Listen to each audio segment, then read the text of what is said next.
안녕하세요, 호진입니다. 오늘은 많은 분들께서 요청해 주셨던 한국의 가정식에 대해서 소개해 드리려고 합니다.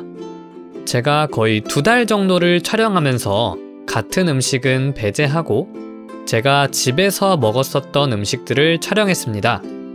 그래서 오늘 영상 보시고 여러분들께서 궁금해 하셨던 한국인들이 가정에서 먹는 밥은 어떨까에 대한 궁금증이 조금이나마 해결되셨으면 좋겠습니다. 그럼 바로 시작하겠습니다.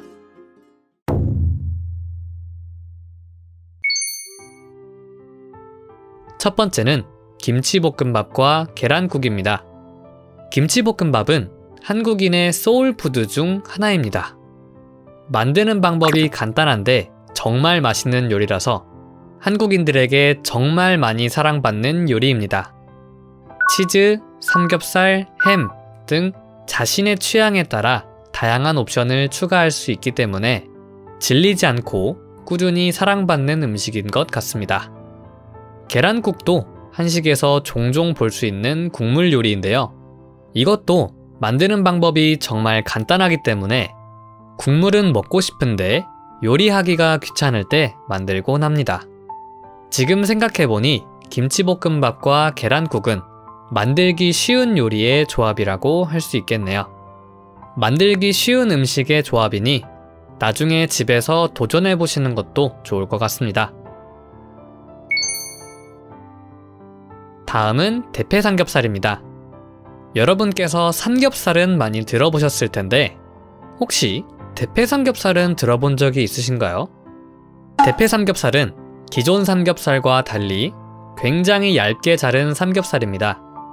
두께가 있는 삼겹살을 먹을 때와는 또 다른 매력이 있습니다. 이번 식사에서는 대패삼겹살, 밥, 상추, 쌈장, 기름장, 청양고추, 마늘소스와 같이 먹었습니다. 삼겹살을 먹는 스타일은 사람마다 굉장히 다른데 저는 쌈을 싸서 여러 야채와 같이 먹는 것을 선호합니다. 그래야 느끼하지도 않고 굉장히 맛있게 삼겹살을 먹을 수 있습니다. 특히 저는 청양고추를 조금씩 넣어서 먹는 것을 좋아하는데요. 저도 원래는 청양고추를 먹지 않았었는데 청양고추를 넣어서 먹으면 느끼함이 없어지고 좀 더 맛있습니다. 매운 것을 잘 드신다면 나중에 삼겹살을 쌈에 싸서 드실 때 청양고추를 조금씩 넣어서 드셔보시는 것을 추천합니다. 다음은 내장탕입니다. 내장탕은 깨끗하게 손질한 소, 닭, 생선 등의 내장을 넣어 만든 국입니다. 어떤 동물의 내장을 넣느냐에 따라 다르지만 보통은 소의 내장을 많이 넣는 것 같습니다. 저는 살면서 내장탕을 먹어본 적은 별로 없었는데요.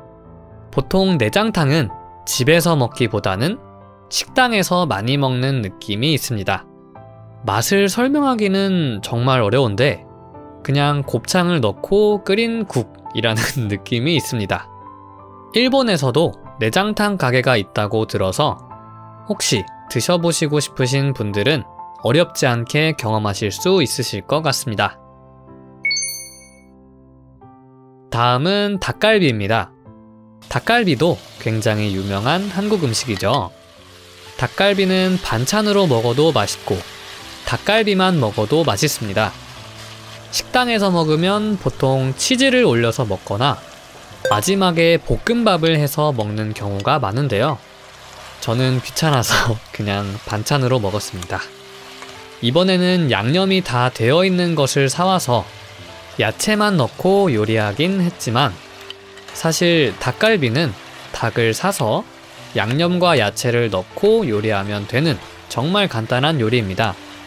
혹시 닭갈비를 드셔보시고 싶으신 분들이 계시다면 집에서 한번 만들어서 드셔보시는 것도 좋지 않을까 생각합니다. 그리고 만약 요리를 하신다면 고구마를 꼭 넣어서 드셔보시는 것을 추천합니다. 정말 맛있습니다. 다음은 불고기 버거입니다. 이 영상을 촬영했을 때가 거의 2달 전이었던 것 같은데 저 때 밥맛이 굉장히 없었습니다. 저는 밥맛이 없을 때 맥도날드에서 햄버거를 주문해서 먹는데요. 종류가 여러 가지가 있지만 그 중에서 불고기 버거를 정말 자주 먹습니다. 불고기 버거는 빵, 패티, 불고기 소스, 마요네즈, 양상추가 들어간 버거로 2,700원이라는 저렴한 가격에 맛있고 사이즈도 부담이 없어서 먹고 싶은 게 없을 때 종종 주문해서 먹습니다. 해외의 맥도날드에서는 불고기 버거를 팔지 않는다고 알고 있는데요. 혹시 햄버거를 좋아하신다면 한국에 오셨을 때 한번 드셔보시는 것도 좋을 것 같습니다. 이번 식사에서는 밥, 두부조림, 멸치볶음, 오징어 젓갈, 미역국을 먹었습니다. 하나씩 소개를 해드리겠습니다. 두부조림은 두부를 기름에 지진 후에 간장 양념에 졸인 요리로 제가 정말 좋아하는 반찬 중에 하나인데요. 맛이 짭짤하기 때문에 밥과 정말 잘 어울리고 식욕을 돋구는 맛있는 반찬이라고 생각합니다. 멸치볶음도 맛이 짭짤해서 간단한 반찬으로 가볍게 먹기 굉장히 좋습니다. 오징어 젓갈도 짭짤하고 맛있어서 밥과 정말 잘 어울리는 반찬으로 유명합니다. 일본에도 오징어 젓갈이 있는지를 검색해 봤는데 한국과는 조금 다른 것 같더라고요. 근데 다르긴 해도 아마 일본 분들이 좋아하실 것 같다고 생각했어요.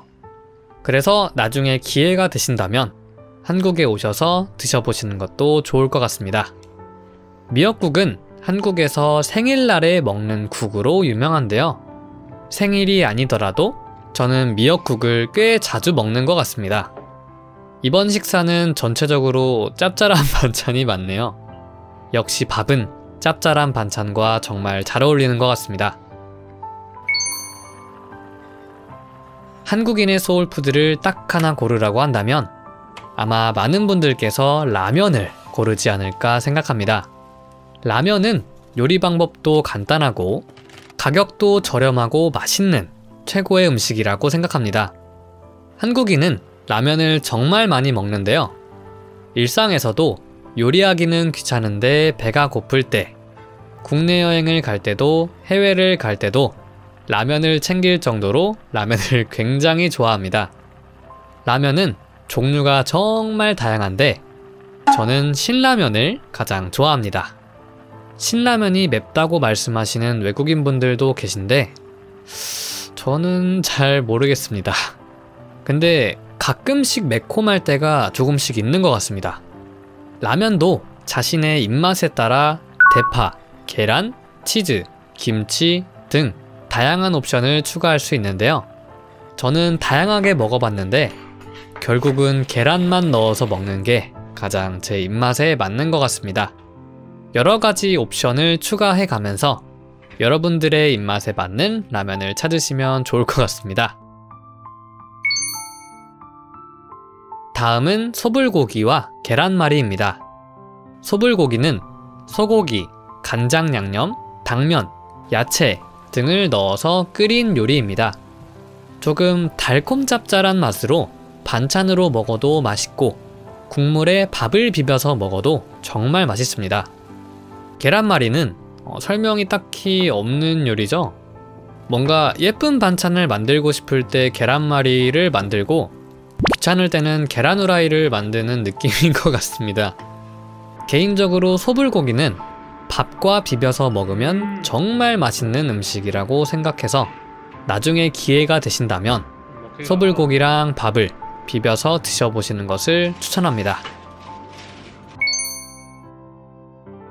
다음은 파전과 애호박전입니다. 한국에는 전의 종류가 정말 다양한데요. 그 중에서도 파전과 애호박전은 굉장히 유명하고 인기 있는 전입니다. 우선 파전은 막걸리와 잘 어울리는 것으로 유명합니다. 그래서 한국에서는 비가 오는 날에 비 오는데 파전에 막걸리 먹고 싶다 라는 말을 자주 들을 수 있습니다. 저번에 외국인 분께서 비가 오는 날에 한국인은 왜 파전을 먹나요? 라고 질문하셨던 적이 있었는데 여러 이유가 있겠지만 그 중 하나가 파전을 튀기는 소리가 비가 오는 소리와 비슷해서 그렇다고 합니다.